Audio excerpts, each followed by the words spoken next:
Hey, early childhood educators, welcome to Human Skills Training, where we translate modern neuroscience into what actually works in practice. I'm your host, Chris Danilo, and my background is in child development and neuroscience. And for the last few years, I've been facilitating high energy, useful, and fun professional development workshops for educators like you. Enjoy this episode. I hope you learn a lot, but more importantly, I hope you do something great with it.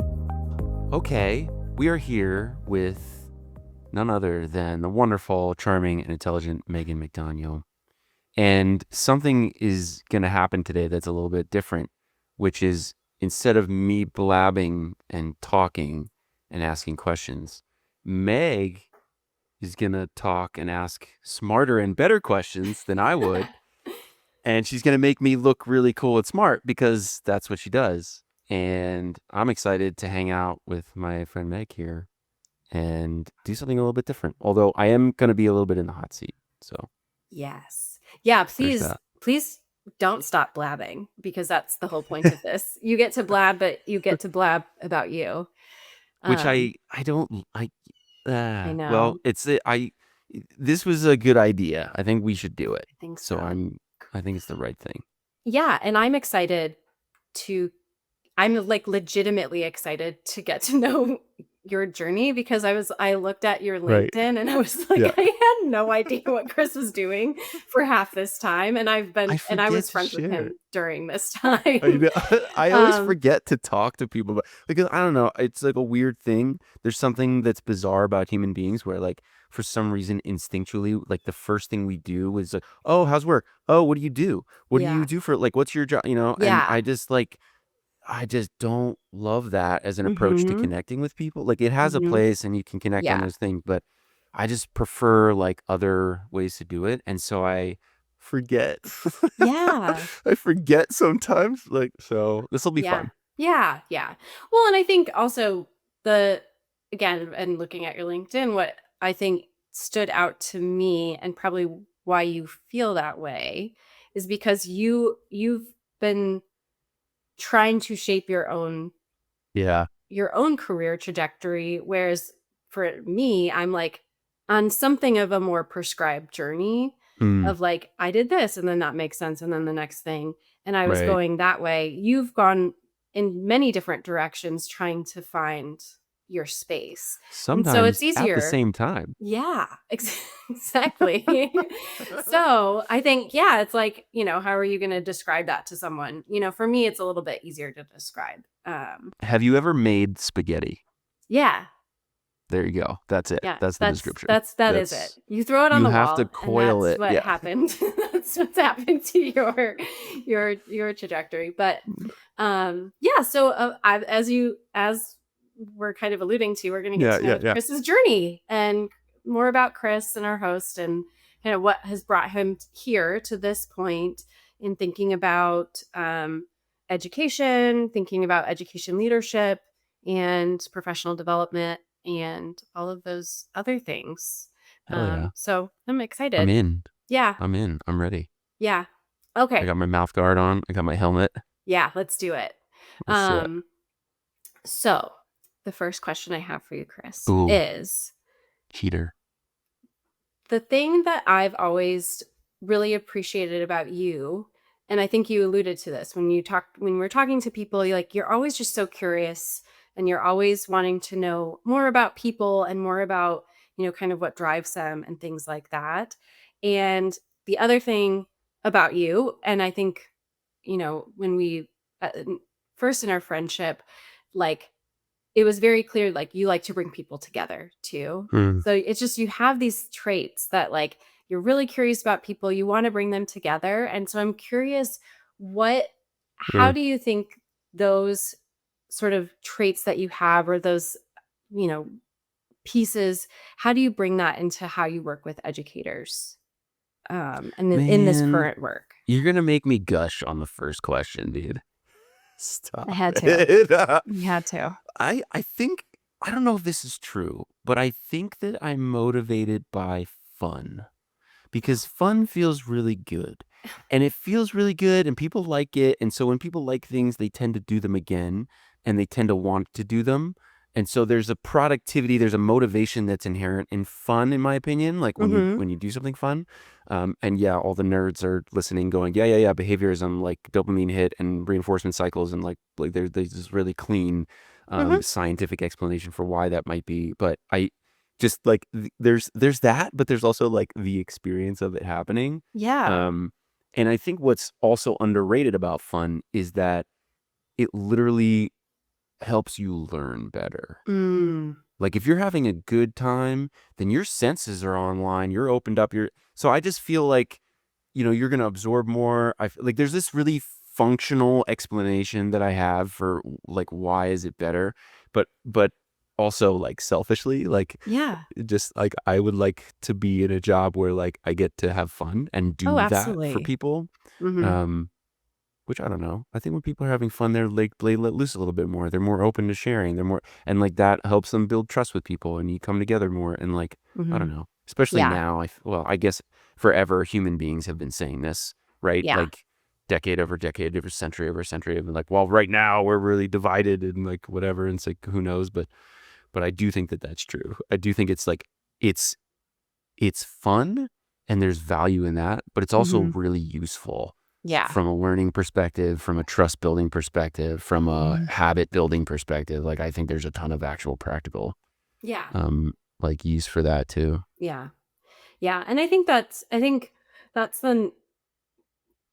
it's such a fluid part Mm, of the way that you would work, because that's kind of your motivation, is to have yeah. fun. And I think people kind of feel that from you. Yeah. I think if you were if it was someone else, and it was one of the behaviorists who's like, dopamine, Right. like maybe they're not going to have fun in such a, very natural way. And so Right. I think that's great, because I think that kind of brings in like what drives you Right. into helping drive other people. Yeah. That's I just awesome. want to see people come alive, man. Yeah. You Yeah. know what I mean? It's simple. People are in there. Yeah. They're in that cold husk, and you just Yeah. got to like drop in the right whatever, and then they'll come out, and Oh, then they'll be like, yeah. "Hey, I could do this." Like yeah. Yeah. And then we're all there, and then we're Yeah. hanging out, and then we're Oh, being yeah. ourselves, and everyone's Absolutely. together, and isn't that great? Yeah. Yeah. That's awesome. Cool. Oh, that's so fun. Right? It is fun. Oh my gosh, look at us. We're having fun. Okay, Woo! so then so I'm gonna back up now. Sorry, I had Mm. kind of like this intro question. No, Um, it's good. but I think we mentioned in the last episode we met at Penn State. Yeah, Um, and I was just starting my grad school. I think you that's had right. finished working in the Yep, lab, but you'd graduated. that's right. Um, and can you tell me about kind of your time at Penn Yeah, State, and how that had kind of like guided you, at least like early yeah, on, and maybe continues to guide yeah. you? I don't know. But like kind of how did Totally. that get you like kind of started on your trajectory, your Oh man. Yeah. trajectory? What's funny is like I think of it as spaghetti, but like if you look at the link, if you like go through my LinkedIn profile, like I could neatly and cleanly and concisely like tie all those things together in this way that Totally. looks like this very intentional arc. And Yeah. like at the time, you're like, oh, I don't really know what I'm doing, but you are like, at least for me, I was definitely following a certain instinct. So it's Yes. easy to point back and like look at it all connected. Right. And I think that is possible because I was sort of following an instinct. Mhm. And I do think that that took like really important root in like when we were at Penn State. Mhm. Um, my first love was philosophy. I didn't even want to go to Yeah. college. And then somehow I'm like, in a community college, and it was like, I might as well take classes that I care about. Like I'm dead inside. I might as well like go do something I want to do. You know what I mean? Like I'm Yeah. paying to be here. Like, Yeah. so I started getting into philosophy and like systems of thought. And I was just like, wow, human behavior is really interesting. Like this Yeah. is like these are not new ideas. Like, these systems and like all of this has been in place for a long time. Like, holy cow. But I Yeah. needed it to be more concrete. Like I needed it Yeah. to be less like the wisdom of whatever, and more like, we know this about the brain. And because of that, this is what's true. And like, I needed it to be, really like, more tightly bound to what we knew today. Yeah. And so I was like, okay, psychology. And psychology was like cool and interesting, but it Hmm. wasn't like hard science enough for me. And so I got into like neuroscience. And at some point, I'm like, at some point I'm going through these classes and like the work in the lab, and I'm flying past behavior, and I'm flying past neurotrophins and cells, and now I'm in the land of proteins, and I'm like I don't I mean, I'm interested in nerve growth factor 5, but like I don't need to like dedicate my life to it. Yeah. So I found a ton of benefit in like all that to say, I wasn't sure if I was gonna go down the grad school route. Hmm. And I Hmm. had some really great advice from Helen Marie Graves, who was a grad student at the time, or maybe she was a postdoc. Oh my gosh, I can't remember. But I sat down with her, and she gave me this really great advice of like no job in the world is going to make you happy unless you're already happy, and you need to like do this thing, and you need to try it, and here's an option that you may not have considered, which is working with a lab, like running a Yeah. lab, operationally. And I was like, Yeah. okay, I don't know how to do this, but like maybe I could try it. And I Yeah. got to work with amazing people, smart people, grad students like you. I got to work with postdocs. I got to work with all these PIs who were asking really cool, interesting questions about development and like how emotions play into decisions. And it just Yeah. like that was to me the coolest part, because it was the practical application of like, this is us studying the behavior itself and understanding how it works.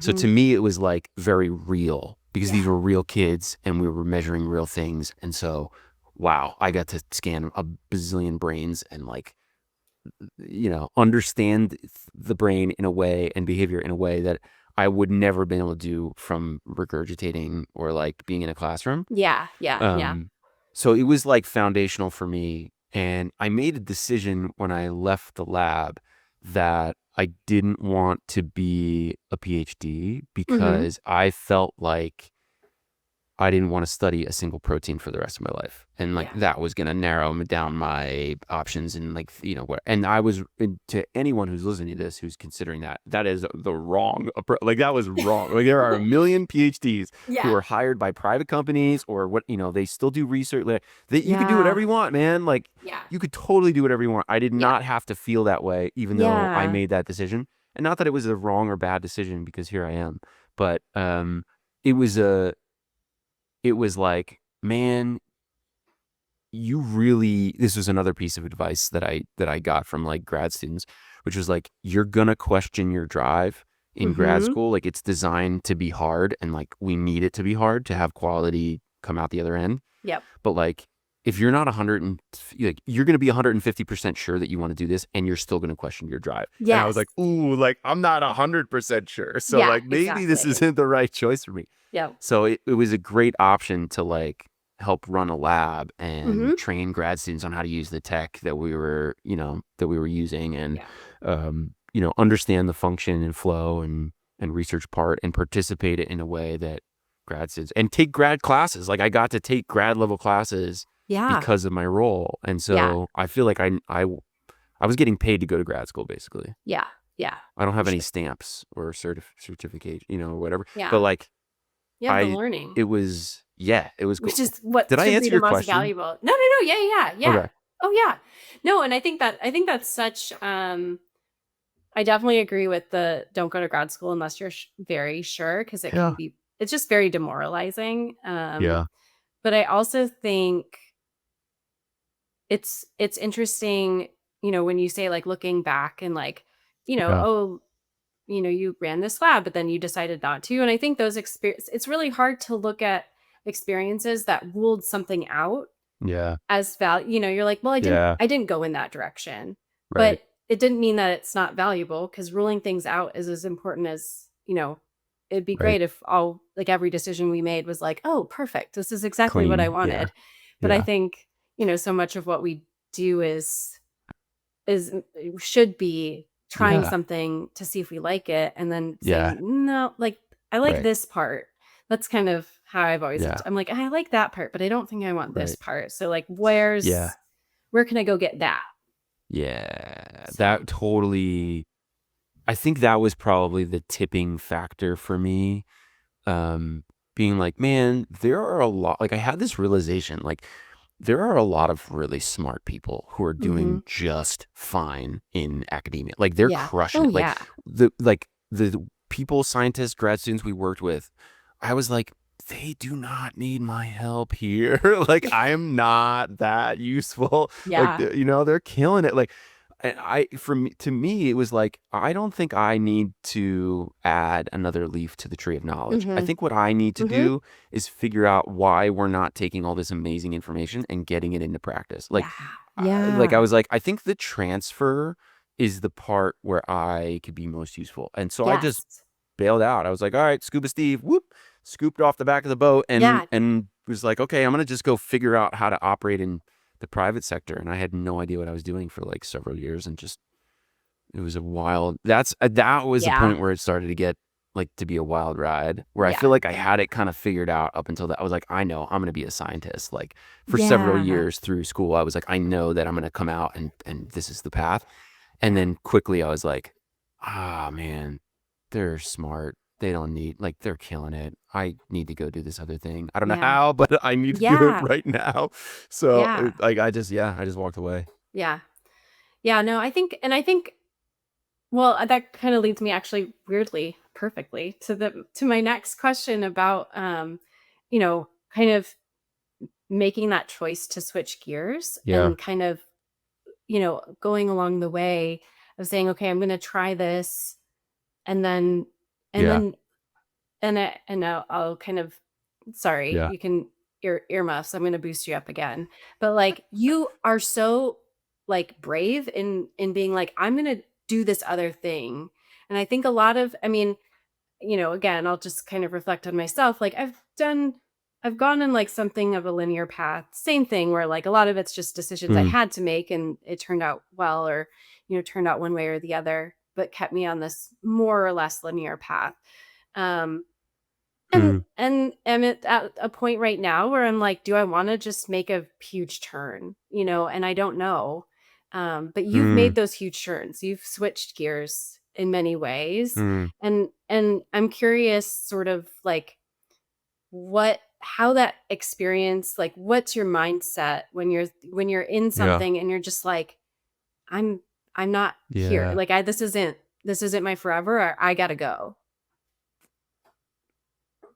I feel like, I don't know how this is going to sound, because I feel like I wish I had a really good motivating answer for this. But I Mm-hmm. think the truth is that it's less like I'm gonna go be great and do this thing that about me that I feel like is, I'm gonna go make this thing happen. And Yeah. it's more like I can't not do this. Like I Mm. have to do this. Like I can see the landscape of this field. These people over here, they're crushing it. They're doing great. What's the Yeah. problem? The problem is that there's no transfer from what we know to what we do. I need to be part of that. Like somebody needs to do it. No one's going to do it because no one's doing it. Like clearly no one's like, and the Yeah. people who are doing it are like snake oil salesmen, and they're just pitching this and pitching that. And Yeah. like, hey, you should try, this weird behavior that one, and it's like, oh my God, like, oh, Yeah. I have to go do this. Yeah. Like, Yeah. oh no. Like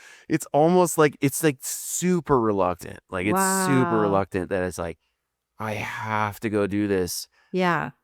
and I don't, like, I wish, and I've had this thought so many times throughout my career where I'm like, oh my God, why can't I just not care about anything and just go work Yeah. for McKinsey and make like comfortable salary? Yeah. And like, why can't I just clock in and clock out? And Yeah. like, why can't I just be happy, Meg? Why Yeah. can't I just be happy Like we're with content where whatever's I am. happening?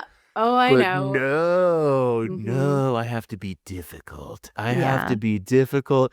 I have to be impossible. There's a great quote. I think I'm about to quote and then say, don't quote me.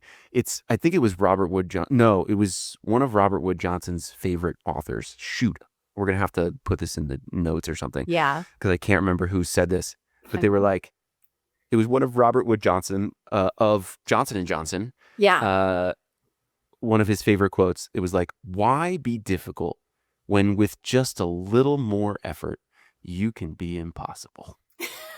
And I just love that. I was like, oh my really God, true. that's so good. That's so So good. to me, that's what I feel like, where I'm Yeah. like, God, Chris, like, come on, dude, just Yeah. like get a grip, man. Like, just why can't you just ride this in the groove? Like, why do you Mm-hmm. have to go do this?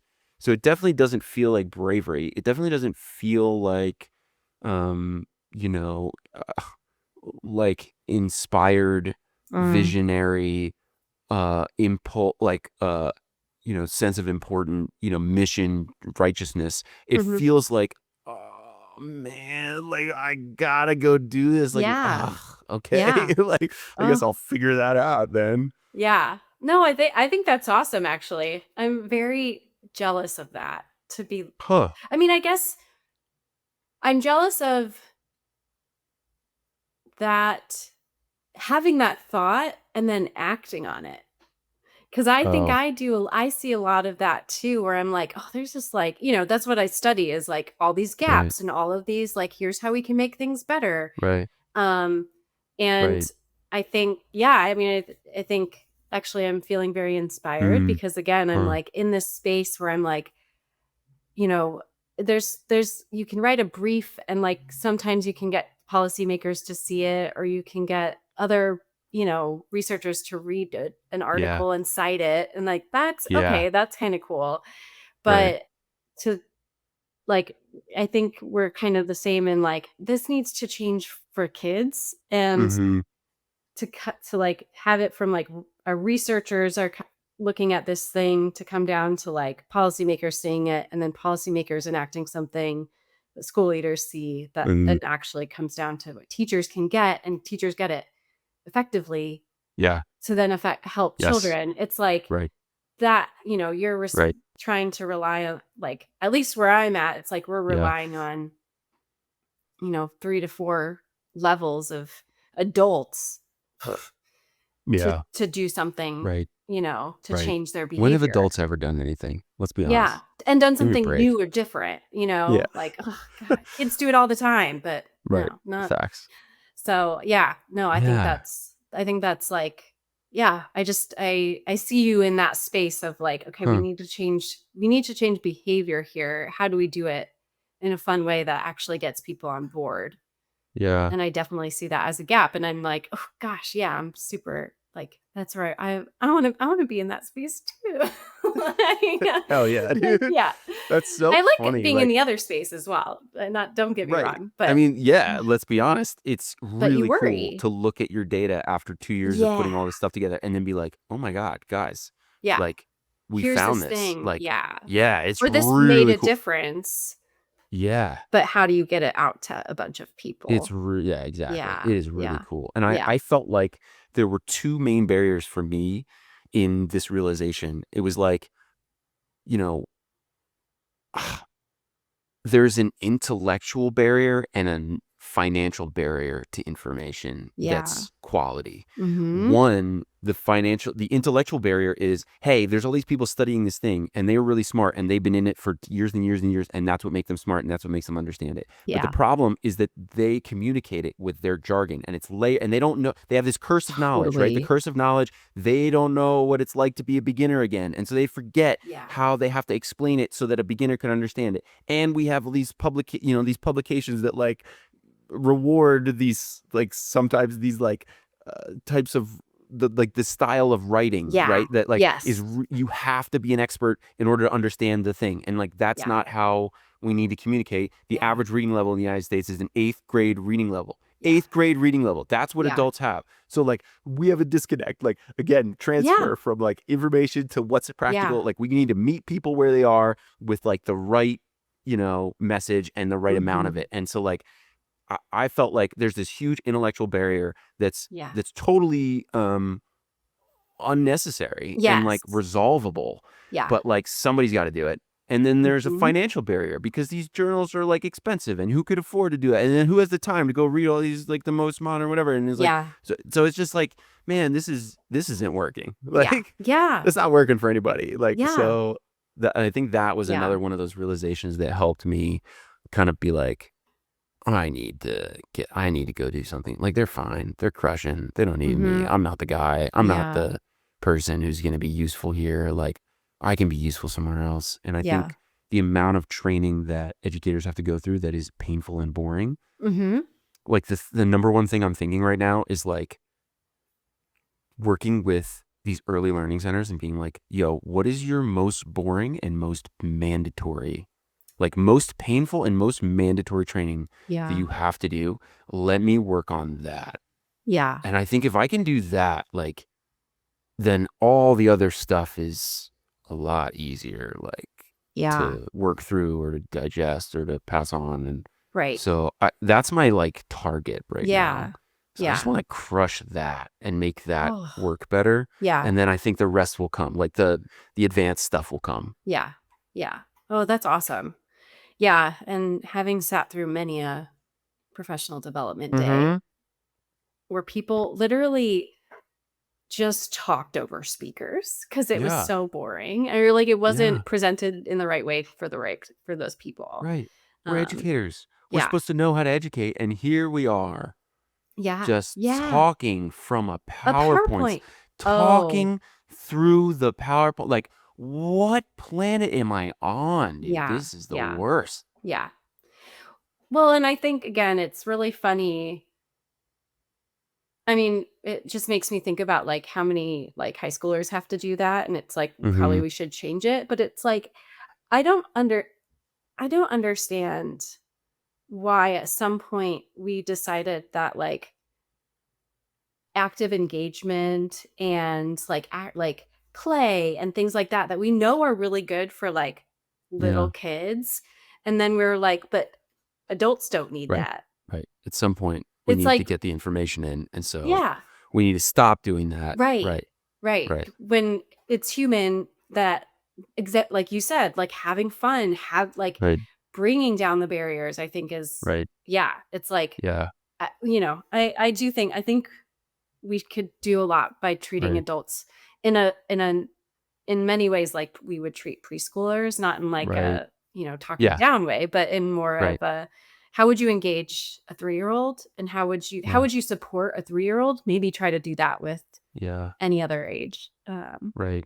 It's I so think, weird, man, because like, to get to your point, like when you welcome a 4-year-old into your space, it's like, yeah, hey, buddy. yeah, Hey, oh my gosh, are those new shoes? yeah, Stop it. They light up. Stop it. Those shoes. Oh my, and they're wait a so second. excited. You're going to love Timmy because Timmy's got shoes. Go hang out with Timmy. You know what I Yeah, mean? Like, yeah, that's so different from like, so we're all kind of gathered here. I have been here. ladies and Here's my gentlemen. pedigree.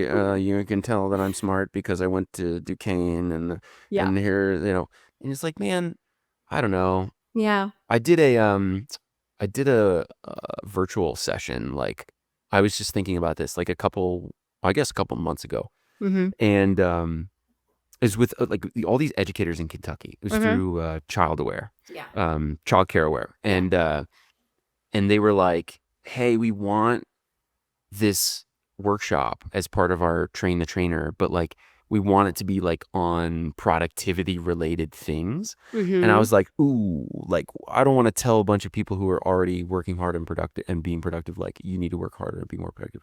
So I was like, how do I do this in a way for this group that's like gonna resonate and like help them in the right way? And it, like, especially me, like I always feel like this like imposter syndrome because yeah, I'm like, who's this young guy, no kids, single white dude, like, who's like doesn't have, has never been a teacher. Like, what is he going to yeah, teach teachers? Like, right? Like, and my perspective is very much like, okay, I know, I've been in the lab and I, can help uncomplicate like neuroscience. Like I can right, help with that, and then I can help get it into your brain, and then we can work with people who are like making magic happen in a classroom and tie all those things together. yeah, And like my experience working with people and like running projects and managing difficult personalities, like I feel like that's what I can do that's useful. But like on the surface, I feel like I have to win immediately, yeah, like hearts and minds, in order for people to be like, to I'll unshrug their listen. shoulders and just be like, okay, maybe I'll listen for the next 90 seconds. He's got me for 90 seconds. And then Yeah. like Yeah. maybe. Yeah. Yeah. So it's just like so funny because like the first thing out of my mouth, and if you've ever been to Kentucky or if you're from Kentucky, I hope this like resonates with you and that you don't cancel me. But I was like, guys, I was just in Kentucky and you got to explain to me this thing that you do that is chili on top of spaghetti. And then like immediately like in the chat like blew up of like skylight chili, like wow, it's a Yeah. Yeah. northern Yeah. thing. And then there's like, Yeah. well, it's a northern and a southern thing. There's like open faced sandwiches that are like, and then all of a sudden we had like a real conversation. We were like able to meet in like middle ground or like Yeah. common ground, right? Yeah. And it was Yeah. a little bit easier for people to relax. And it wasn't like, hi, here are the 5 reasons that you should trust me. It was Right. just like, hey, we now have a shared reality. Like, Yes. I just wanted to throw something out that was easy, low risk, low stakes that we could Yeah. engage with together and be in the same place and and we're now human beings. And that Mm-hmm. just buys me 90 seconds to start winning trust. And like, I Yeah. will build it from there. But like, Yeah. I always feel like I have to take this approach to find that like common ground to just win the first 90 seconds Yeah. and like make people just like drop their shoulders a little bit and go, oh, okay, this Right. is going to be not the worst thing. Yeah. So if I can just do that, then, it's a little bit easier, I feel like, for people. Yeah. Yeah. And this is actually like making me think about, again, like thinking about sort of one of the things that we share is just this real passion for, I would say, like social emotional Regional foods. for region. Yes. Regional. As a Okay. Midwesterner, I love my casseroles. That's, Ambrosia salad. oh, any salad that has fruit and marshmallow. Thank you so much. Yeah. Yeah. That is, we have Mandarin salad and it's Right, fruit and right, marshmallow, right. obviously. There's nothing I love Um, more than getting in fights about regional foods. It is like exactly. so fun. Yeah. Yeah. We have in my household that we have a constant fight about pop versus soda. Here we go. Yeah, See, now people that's are a rough one. spirited. Yeah, Yeah, that's a tough one. You want to wake up a crowd, throw one of those out there. Exactly. Like just For anyone lob that else into who the wants, audience. an icebreaker. Right. What do you call it? But we also have this shared interest in social emotional learning, emotion intelligence, and things like that. And I feel like, there's bringing it to educators for them to teach that. I think for me, I think for you as well, it's kind of like, how do we embed this in education so that children are getting this information, learning about, social emotional skills and Right. building their skills and things like that. And teachers and educators and school leaders help that. But I think, the thing I think about a lot, and I think what you're getting at is like, it's not like math where you like teach the concept in kind of isolation. I mean, as obviously you can tell, I didn't like math. You can teach it in isolation. Yes, Right. exactly. But like with I feel like with social emotional learning, with emotional intelligence, you actually need to bring it into your professional development. You have to, as a teacher, you have to bring it into your everyday yourself. You have to bring it in with yourself, I guess is my point, is like, it is so embedded in the concepts are so embedded in actually modeling and teaching it and how you're conveying it for people to get that. And so I'm curious, like, your thoughts on that. And if you think about like bringing that into, your trainings or your professional development or anything like that, or, if it's just kind of like how it works. But I'm just curious. I think I think it's so important in this space. Oh my God. Yeah. I feel like everything in the world is made up of emotions. Everything that we do is made up of emotions. Every single experience we have is tied to an emotion, or it's because of an emotion, or like it's everywhere. It's all the time. It's 24/7, 365. there's no way out. Like, you have to accept this. Like, you know, it's like part of the deal when you get a Yeah. brain and a heart, like, and you were born into this planet. Like, Yeah. sorry, there's no way out. As a brain owner, these are the Mhm. parameters, right? It's Yeah. like if you're a Ford F-150, those are the dimensions and the constraints that you have. Yep. Like, these are your mechanics. Like, you have to operate with them. Yeah. Yeah. And there's some crazy modifications you can do sometimes, but like, you know, for the most part, you're Yeah. given a platform and then you roll with it. Yeah. And so I feel like the thing I'm really into right now is trying to give people the experience of what it feels like. So, Mhm. for instance, let's pick an example that's been on my brain because it's top of mind. Let's just pick something that's we know exists in the world. It's called focus. Mm. People think about focus. They think they know what it means. It Mhm. means most people, if you ask them what does focus mean, they'll be like, oh, it's a state of like being locked in. Distractions Tension. fall away. Mhm. You know, you are lasered on one thing at the time, right? But I actually don't feel like that's an accurate description of focus. I think that might be a better way to describe the feeling of flow when Mhm. everything's kind of working with, you know, you're sailing a boat or you're rock climbing or you're Yeah. running, right? And I think people find that experience to be mostly pleasant. But Yeah. I think that focus is fundamentally painful. And this is Mm. like a surprise, I think, to most people, Oh, like because I think that what focus actually feels like is the pain of letting go of the 5 things that you love and actually really want to do, but you have to yeah. say no to them because there's one thing that has to get done more than the other things. And Mhm. so focus is actually painful. And like Yeah. I'm really into this idea right now of like connecting a word or a value or a behavior to like what it feels like day to day. Because I Yeah. think if we can identify what it actually feels like, we know if that's what it is. It's like Yeah. radar. It's like emotional radar. It's like a compass Yeah. for you to help figure out like is this true? Do I feel good about this? Do I feel like the more we sense that, I think the better you know we can be at living those values or like Yeah. practicing those behaviors. I think if Mhm. we tie it to emotion and emotional awareness, it's going to Yeah. be easier to like recalibrate or be like, oh, Yeah. I know what I'm feeling right now. I thought I was here, but I'm actually here. Yeah. I need to redirect, or I know what I need. I need a break, or I don't need a break. Yeah. That'll make me more anxious. What I needed to do is act and like do these 5 easy things that are going to give me momentum. Yeah. And then once I do that, then I'll be able to go to, you know what I mean? Like Mhm. that will Yeah. help us understand ourselves better. Yeah. And I think we'll get better results in like everything that we're trying to do. So I don't know. That's Yeah. just like a Yeah. little example that's been on my mind, um, to make the point of like, I think we need to be talking and thinking and feeling and like Mhm.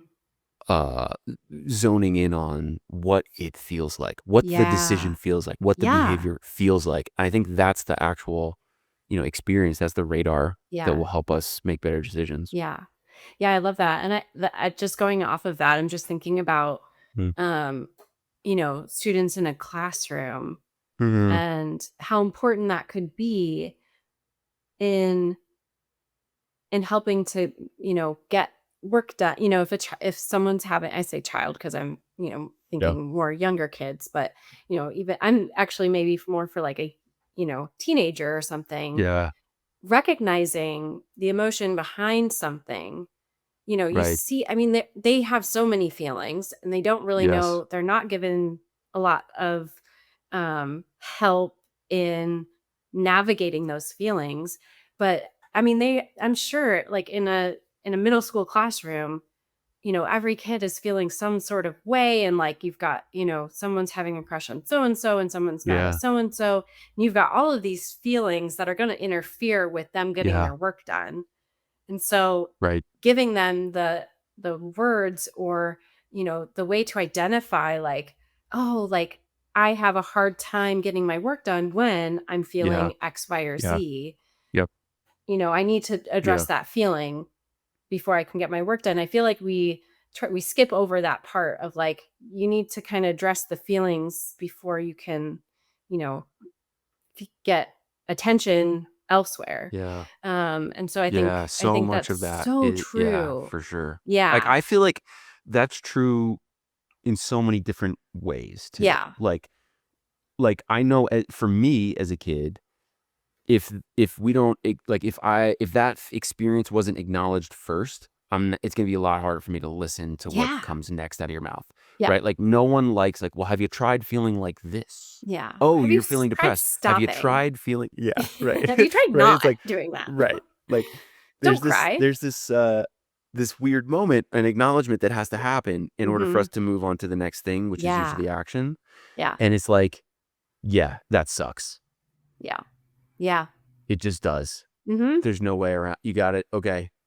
And then at some point, it's like, well, I guess Yeah. I'll do something, because Yeah. it's like you can't not like. What are you gonna do? Like, Exactly.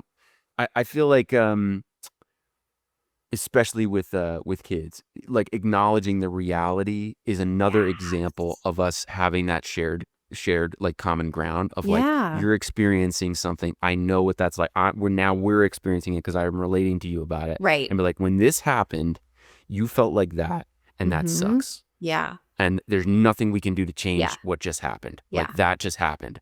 And there's Right. a truth and acknowledgement, and it's painful, but like it's like a helpful, like it's a helpful swallowing of reality that Yeah. I think equips or like galvanizes that person into now being able to take Mm-hmm. the next step, which is like getting the Band-Aid or whatever. But like Yeah. it's like just essential, and I feel like we skip it so much. Like Yeah.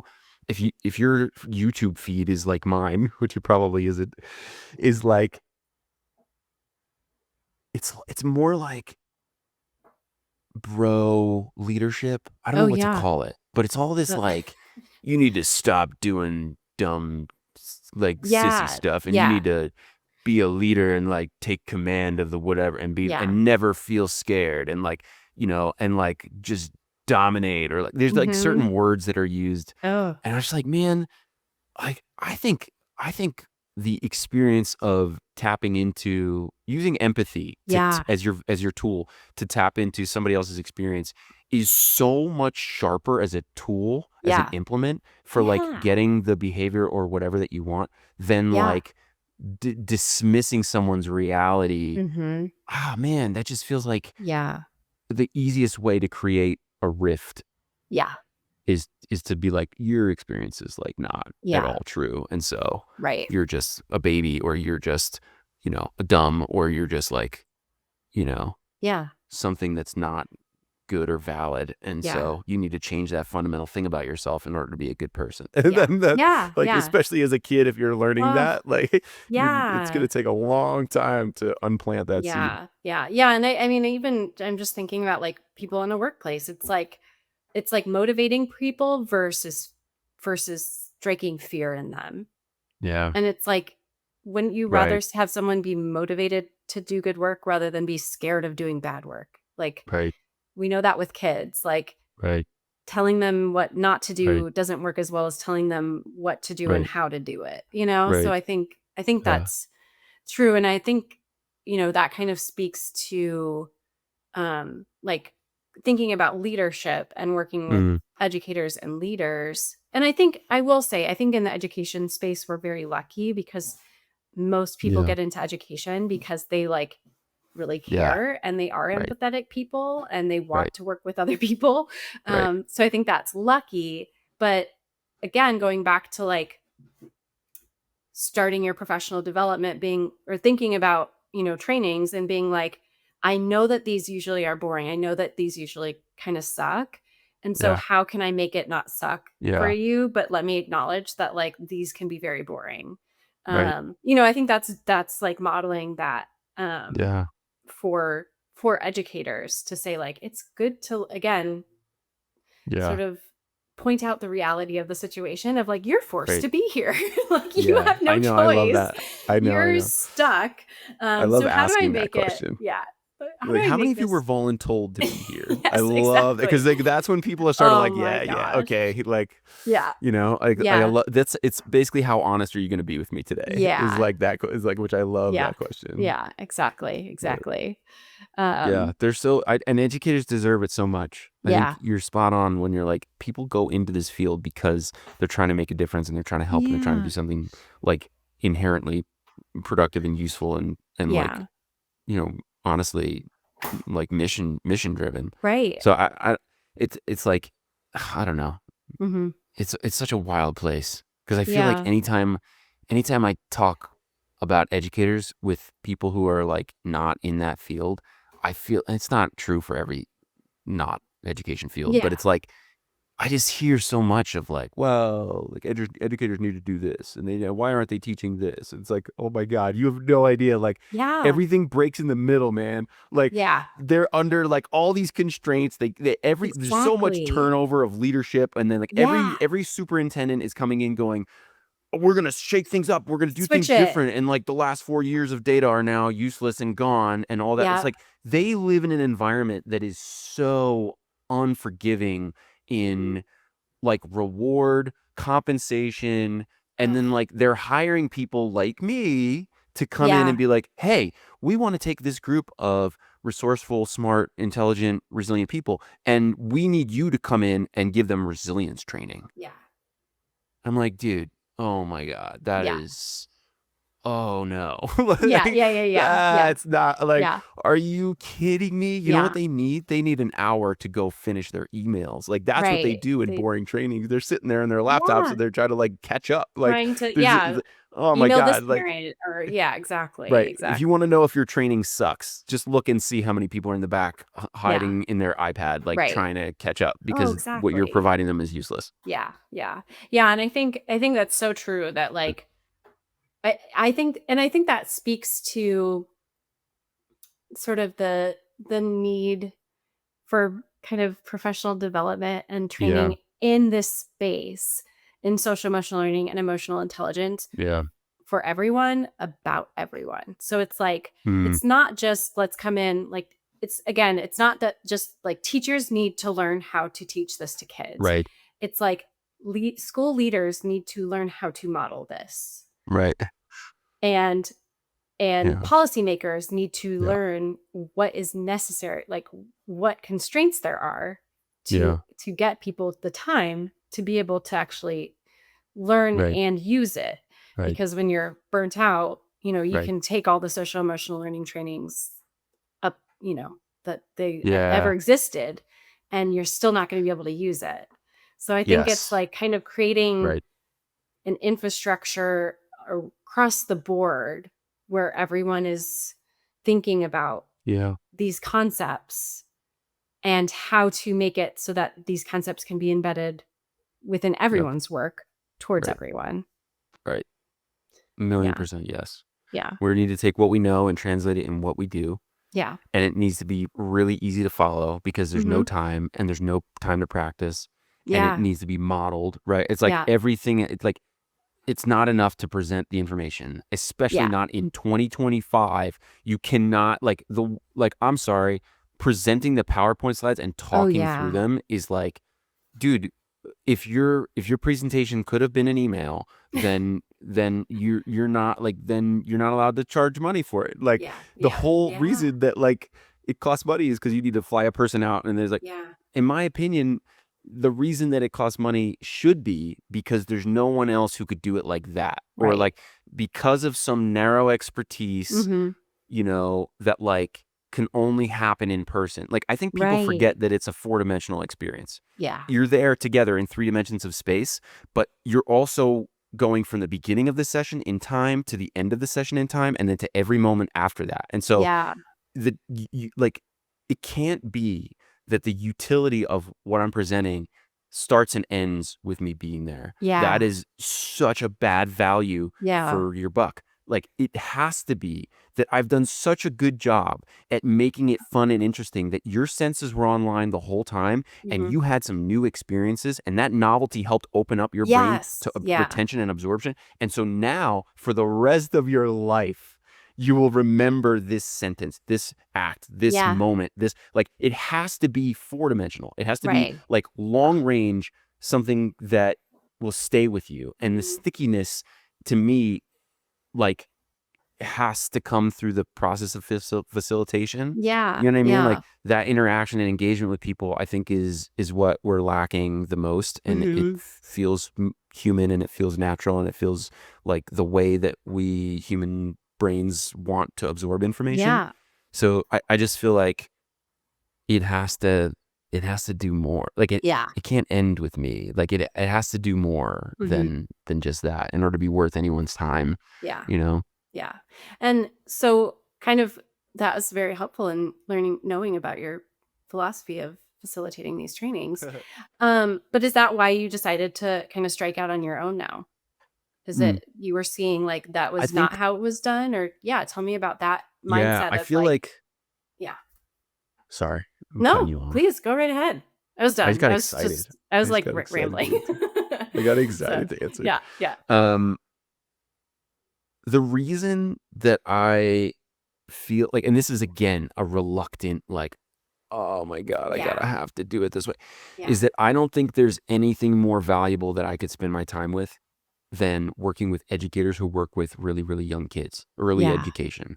So I think you're gonna get the most, like, I'm gonna personally, selfishly, I'm gonna get the most bang out of my career buck Yeah. if I dedicate my time to working on that group of humans. Yeah. I think there are people who are doing an amazing job at facilitation, Mhm. and there are people who I have learned so much from.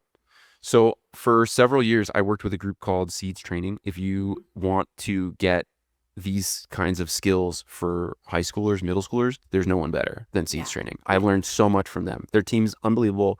They fly all over the country, and they've helped so many kids. Yeah. And believe me, it is not easy to walk into a room as like an older guy who's not in touch with like the Gen Z Oh my. whatever, to like Ken walk Alpman in, out. Yeah.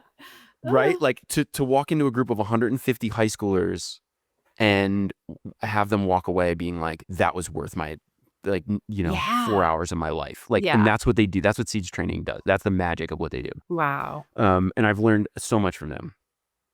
Another person who I think does an incredible job is my close friend Chad Littlefield, who Mhm. you've met, I think, once or Yeah. twice. Yeah, yeah, yeah. Yeah. But he started a group called, he started a company called We and Me, so weand.me, seedstraining.com and weand.me. Another person, I'm just like, how do I keep, every time I interact with you, I'm learning something new. And Yeah. he's so good at like connecting people. He's Mm. so good at bringing people together. Actually, you know what's funny is I remember this. I don't know if you'll remember this, but this is an example of like a 4-dimensional thing. And Yeah. it's something I've stolen from him. I've stolen so many things from him. The first time you guys met, I think we were walking on campus at Penn State, Yeah. and I think, I don't remember if we bumped into you or if you and I bumped into him. I don't remember how the collision happened, but the first thing out of his mouth, instead of like, "Oh, what do you do?" or like, Yeah. some boring, safe question that Yeah. everyone asks, he goes, I think he asked it to me. I think he was like, "Chris, what's one thing you love about Meg?" Yeah. I And I was remember like, this. "Dude," Yeah. I was like, "Bro, What a oh my lovely God, what brings people together more than that question Yeah. instantly?" Yeah. And so And I've brings a new stolen that. I person use it in. all the time. Yeah. Yeah. Oh, You know what I yeah. mean? Like, That is so like oh, that kind yeah. of like, that's what he's engineered his career around, is like Yeah. how to take moments and turn them into like magical Yeah. experiences. Yeah. And And I've learned so much about emotions. bringing together. Yeah. Yeah. Because what's the first thing that happens is, with that question, before Oh, any answer comes out, the first thing that happens is Meg likes this guy because melts. he's Yeah. like, it's about Meg. Yeah. And the first thing he did was try to highlight and celebrate you, which I'm like, Yeah. and Yeah. he's using me, right? Because Yeah. like Yeah. I'm his Yeah. friend and he knows that he's got social capital to cash in with Yeah. me. It's like Yeah. perfect Yeah. execution Yeah. of like bringing people together, and Yeah. everyone in that moment is happy, and Yes. and And then I get thinking to about gush yeah. about Yeah. you, right? Of Like, course. perfect, Yeah. dude. Yeah.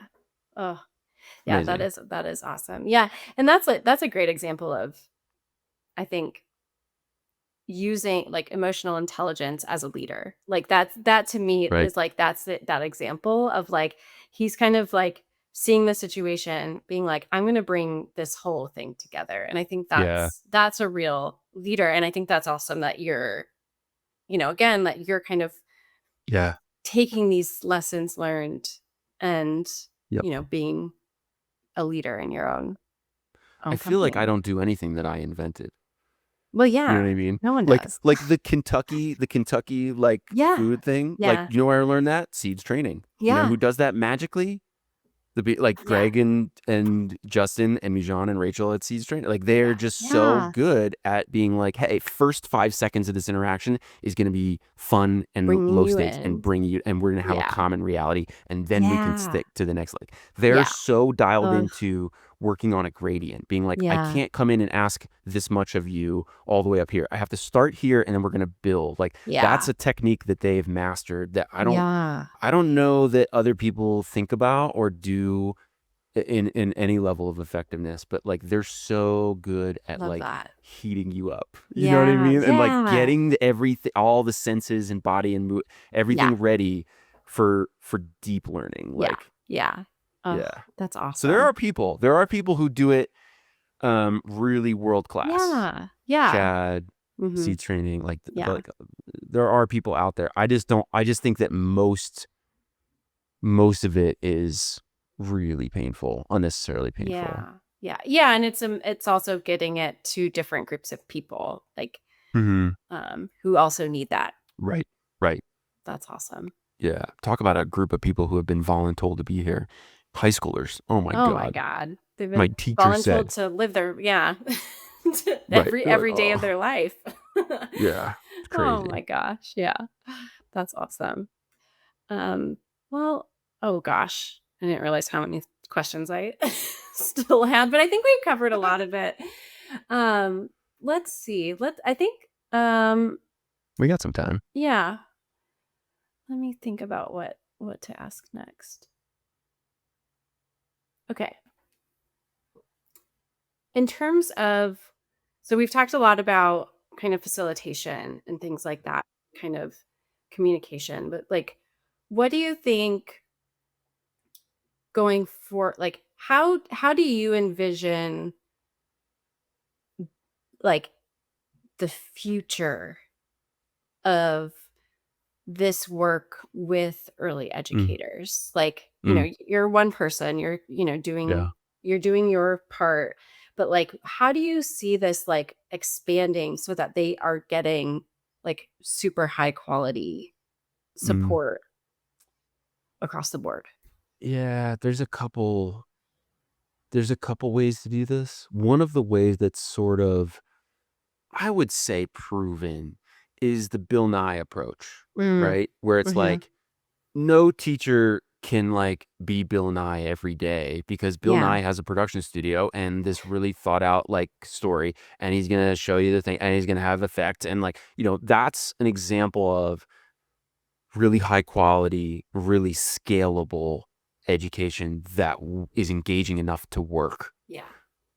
So I think the digital kind of do it at your own pace thing, like, I think Mhm. there's a ton of value to that. Yeah. But I think also, and I don't think that's going to go away. I think that'll always have utility and value. Yeah. And I think there's like, Bill Nye did it. There's a way to do it in a way that's engaging and viewer focused. Like, you can do it.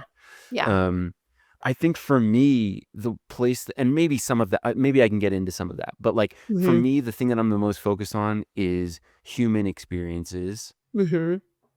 and doing the things that are like, we live in a world of AI. And so I think it's more valuable than ever to do things that are more human. And so like, Yeah. I'm interested in like, in bring, like, I love AI. Like, we could get into this. I love Yeah. using AI. I do it all the time. Please don't cancel me, universe. I think there's a ton of great, amazing applications for it. Yeah. Yeah. Um, and there's also obviously like a zillion caveats and things that we need to worry about, like Mhm. ethically, like et Yeah. cetera, Right, right, economically, right. ecologically, bazillion reasons. Yeah. Um, but I feel so sorry for the caveat, but I feel like deeply that the thing that I can be the most useful in helping with right now Mhm. is the part that is the most human. And that Mhm. to me is understanding how emotions shape behavior and how we can Yeah. use and understand emotions in a way that allows us to be better people, leaders, moms, parents, dads, Mhm. scout leaders, Yeah. whatever. Yeah. Like, I think it's community based. Mm. I think it's tapping into the most human things we have about our brains. And Yeah. it's small communities, small Yeah. teams, like, connection and trust, like all of those Mhm. like core fundamental things that are the Yeah. foundation of every other thing. If you don't have it, your team will fall apart, right? Or Yeah. like it'll Yeah. be a lot harder maybe, or like it'll just Yeah. be, you'll maybe get some results, but it's going to be more difficult, or like you're going to make bad decisions that maybe are hard to see on paper. So for instance, this happens all the time in business. Let's pick sales because it's an easy Yeah. one to measure. Somebody's a jerk, Mhm. but why don't we fire them? Because their numbers are so good, right? Like they're Yeah. so good at their sit, and then and you're like, well, but we can't. It's like, well, I don't believe in that. I believe in a Yeah. world where like there's no allowing or abetting being a jerk. It's Yeah. like there's no room for that on this. And so you have two Yeah. choices. Yeah. And I don't think people want to have that conversation. And so Mhm. the emotional skill of being like, I don't want to do this, but I know what I'm going to do and how I'm going to do. And I'm going to write a script and I'm going to have my 3 points and I'm going to go in and I'm Yeah. going to make this happen. Like that emotional labor is the Mhm. thing that we need to do. Yeah. And I believe in a world where we're able to rise to those challenges Mhm. because we know that it's an emotion that's Yeah. deciding for us. We Yeah. know that it's like, well, because we lie to ourselves. Here's another great one that I love. This is so funny because this happens all the time in business. This happens Yeah. all the time on any team. Everywhere. Yeah. You have someone on your team who does something that like breaks a process or gets an outcome that you didn't want. And like, here's an example that would happen in early childhood. You have a educator who comes in and they're wearing something that's totally inappropriate for like what they should be, the role that they're in. Yeah. What happens is the director will say, well, now we need a policy that says you can't wear this, Yeah. that, whatever. And so now we have a policy that goes out to everyone in the company, everyone on the team. And I had a mentor, he's a friend of mine, mentor for many, many years, who used to tell me, don't ever punish the innocent. And Yeah. so the people like, you're fighting this problem by swinging the policy hammer, when in Right. reality, what you need to do is have a difficult conversation with that one With one person. You said, hey, person. that's not what we do. Well, Yeah. the way that we show up is like this. And when you have that conversation, even if it's difficult, when you have that conversation, you are asserting the cultural DNA of your team. You're saying Yeah. people like us do things like this. When Yeah. we show up to work, these are the 5 things we're doing and thinking. When Yeah. you're including them in the team, and you're saying, Yeah. when we operate Right. with a standard that's like this. And Yeah. you're asking them to rise to a bar of quality. You're asking them to participate in the culture of the organization. And to me, that is a much more useful and fruitful conversation. But instead, most organizations, most directors and leaders will hide behind the policy hammer Yeah. because, Yeah. and this is exactly what I'm trying to get at when I'm saying, like, if we identify the emotion that we're Right. having, we'll know the path and we'll know the decision, because Yeah. that emotion happens and we don't realize that we're afraid of having the conversation, and we Yeah. just think that the answer is to create a new policy, and then we end up with an organization with a ton of policy around it. What do we call a ton of policy around an organization? Bureaucracy. We have a Yeah. word for it because it exists everywhere. Yeah. And so, like, bureaucracy and these layers are like these things that we've done to create Yeah. protection around the Yeah. organization from ever having to change. And so, like, now we end up in this Yeah. weird feedback loop of like, we partially solved it, so it kind of worked, and so now we keep Yeah. swinging the policy hammer, and we keep swinging it until we have this nest of a web of Yeah. policy and bureaucracy that makes Yeah. people want to never work there. So, like, Yeah. to me, if we can say to ourselves, oh, I have to do this thing that I don't want to do, Yeah. and then we go figure out how to do it, Yeah. that is going to be way more productive Mhm. than if it's like, I guess we need a new policy. Yeah. Yeah. Like, to me, that's the power of like diving into the emotions and connecting it to behavior. Yeah. Yeah. I love that. That's such a good example. That just like sparks so much in my brain. And I just want to say one thing. So I went to Grinnell College in Iowa, and one of our sayings was self-gov is love. And what they mean is like self-governance. Like, instead Oh. of having like all this top down, Yeah. like you were expected to be a community. And like, if someone is playing loud music, instead of like calling security, like you Right. should first go down the hall and say, hey, Right. can you turn it down? And Right. like, they should, as part Right. of the community, say, oh, sorry, I'll turn it down, so like that Right. just, but I'm like, that's so funny that like, we don't just say self-gov, it's self-gov is love, Right. because it helps build a Wow. community, because it kind of instills in everyone to work together to solve these kinds of Right. internal problems. And then the other thing that this just brought up to me is like the issue of, jerks in academia, Yeah. and the numbers. Oh, they publish, oh, they get these grants. And it's like, how Yeah. many grants couldn't be gotten because they didn't serve their grad students? Right. Like, Right. how many grants could Right. those, 10 grad students that they had Right. who like failed, like did, left, or, Right. decided not to go into academia, how many grants could they Right. have gotten? And I think Right. we don't think about the other people on the other end of that. And so, yeah, I mean, it's like, how do we embed these more emotional practices in these decisions? Yeah. I like that. I think that's a really cool way to think about it. I mean, yeah, this is one of the problems that I'm trying to solve, which is Mhm. like, the classic, like, what does the fish know about the water in which it swims? I think it's like an Mhm. Einstein quote. But basically, Yeah. the idea is like, when you're experiencing the thing, you often have no idea that you're experiencing the Yeah. thing. Yeah. So, like, Yeah. how do we train ourselves to be that aware? Where we're like, what am I actually feeling right now? Well, Yeah. guess what? Like, that's a lifelong process, but also it helps if you have a buddy. It Yeah. helps if you have a coach, a mentor, Yeah. or like somebody else who can see clearly into the thing that you're trying to Mhm. get out of and Yeah. say, like, you know what, based on what I know about you, these are possibilities, like what's Yeah. resonate, and like kind Yeah. of decoding and seeing it together. Like, I Yeah. do this all the time, and I feel like it's like, I don't know, I want to say s- like stigmatized because it feels like we're not independent. And as here in Mhm. America,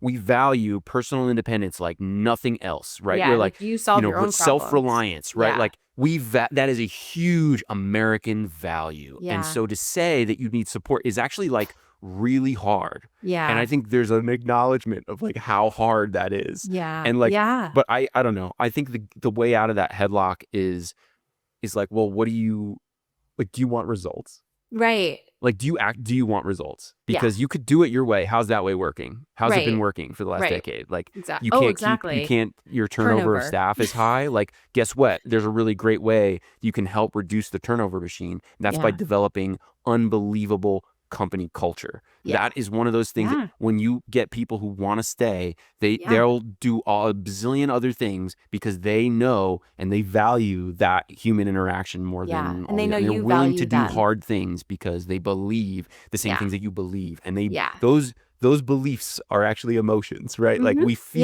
Yeah. those beliefs. And so like Yeah. I don't know. To me, I just feel like the investment in that is so Mhm. Oh, critical. yeah. But I think it starts with like that identifying the emotion that you're in. Like, Yeah. these emotions are information. Like, we need to like figure Oh, that out and decode them, yeah. right? Like, that's a common, I don't know, a lot of people have said that emotions are Yeah. information, Yeah. and I think it's so true. Mhm. Yeah. And that, I mean, I think we say that, at least I hear that a lot about, when we think about like behavior is communication. So like a child's behavior Yes. is, they're telling you something. You just Mm-hmm. need to figure out. And so much, like, I mean, like you said at the beginning, behavior is being driven by emotion. And a lot of Yeah. times what they're communicating is, I'm feeling a certain way and Yeah. I want to stop, or I want to keep Right. going. Right. Right. Like, I'm Yeah. going to jump off this table because this feels good.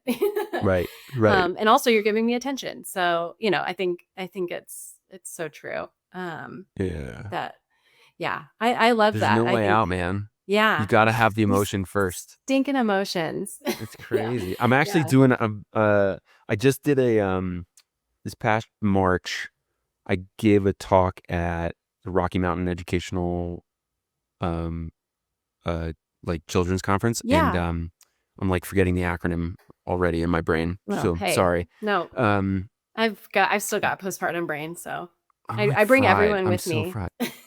Yeah, yeah. I have no Like I excuse can't compared to remember your like brain. word lyrics to songs either. I was like, that's what you're supposed to remember, and I can't remember those. What's happened? Yeah. Rocky Mountain early childhood Mm-hmm. conference.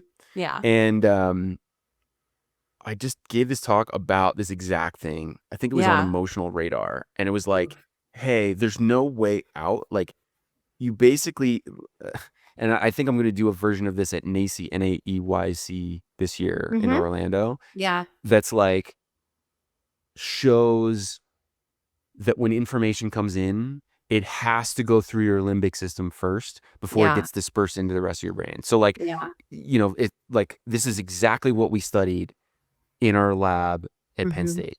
It was Yeah. like information comes in, it gets routed this way, Yeah.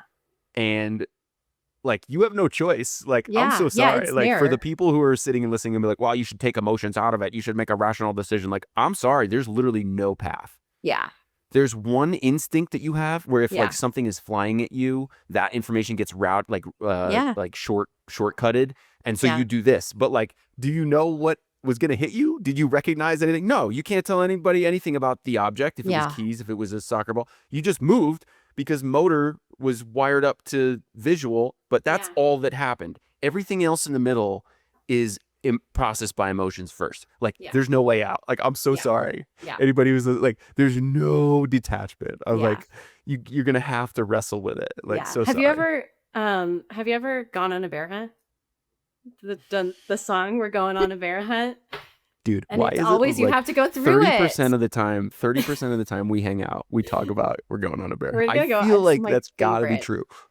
But it is like the Why whole is it thing your is you favorite? can't go over it, you can't go under, you've got to go through it. What a good lesson. I never thought about that lesson with the kids that, they just have to go through it sometimes. Another one of those reluctant, "Ugh, I gotta go. I Yeah, guess but I we gotta have go through to. it." I Right? know. That's Yeah. how it feels. Yeah. Yeah. But I think, yeah. And but I do like having studied social emotional learning and even just, you know, a lot of the programs where it is teaching the teacher how to teach it, Yeah. and not so much, a lot of times there is like self-reflection in it. I shouldn't say that. And I think what I notice is a huge part of those programs is teachers recognizing their own emotions and recognizing, we Yeah. call them hot buttons or things like that. Yep. And Yep. I do think like that is, again, a lot of times that's in service of teaching like these specific programs and the lessons Right. and, the curricula and stuff like that. So I think like, but the first lesson I always think needs to happen is teachers reflecting or any Yeah. educator reflecting on like, ooh, like, what gets me really like really annoyed Yeah. and like then makes me do, start not, I don't want to say shouting, but like, makes me interact with this kid that I know is just not helping the Yeah. situation. And so I think like, I think that's you've got the kind of the playbook of let's just talk about that. Mm. Like without having to like, then have to learn a lesson, like learn how to teach a lesson versus, Yeah. it's like I think that it is like the most crucial part um of teaching kids social emotional learning, but also just teaching kids generally Mm. is like being emotionally aware. So That's a huge compliment coming from you. no, I think that's cool. Yeah. Nice. I think I'm excited. Yeah. You're the It'll best. be no. You are. Hey, I love that we can keep talking about this though. I know. It's so neat. And look that we come Yeah. at it from slightly different places, but I think we both have like Yeah. oddly like coming at it from slightly different places. I think we both see the need of Yes. doing it better for Yeah. educators. Right. I think that's Which is why we're so tired. Exactly. Yeah. All the Yeah. time. We're just so tired. Yeah. Everything. Why does everything have to be better? Like, I know. can't I just be happy? Why can't I Can't just sit this- down? Yeah. Yeah. Yep. Yeah. Yeah. But we What the keep hell? going. So cool. Well, Thanks thanks, for hanging Chris. out This with was me. helpful. I'm really glad to know so much of this that I actually just learned. Amazing. What's Yeah. one thing that surprised you about this conversation?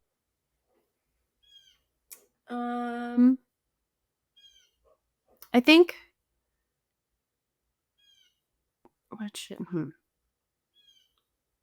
I can't say anything like that you say ever surprises me because it always makes sense. I think that I think the surprising thing is like where we ended up Oh, yeah. for me. Because I think I knew generally like what you were doing now, and I knew Yeah. so I think we had talked about the conference, we talked about the work you did with Kentucky educators, and so I think like now I have like a much fuller picture. So I can't say it Yeah. surprises me, but I just feel like I Right. have like a much better picture of like where this is going. Right. That's really exciting. So Hell yeah. yeah, Nice, so that's dude. it. Yeah. Awesome. Sweet. Cool, dude. Thanks for Yeah. sitting Thanks in the for. hot seat. Oh, easy. It's easy with you. But thanks for asking good questions and being genuinely curious and Yeah.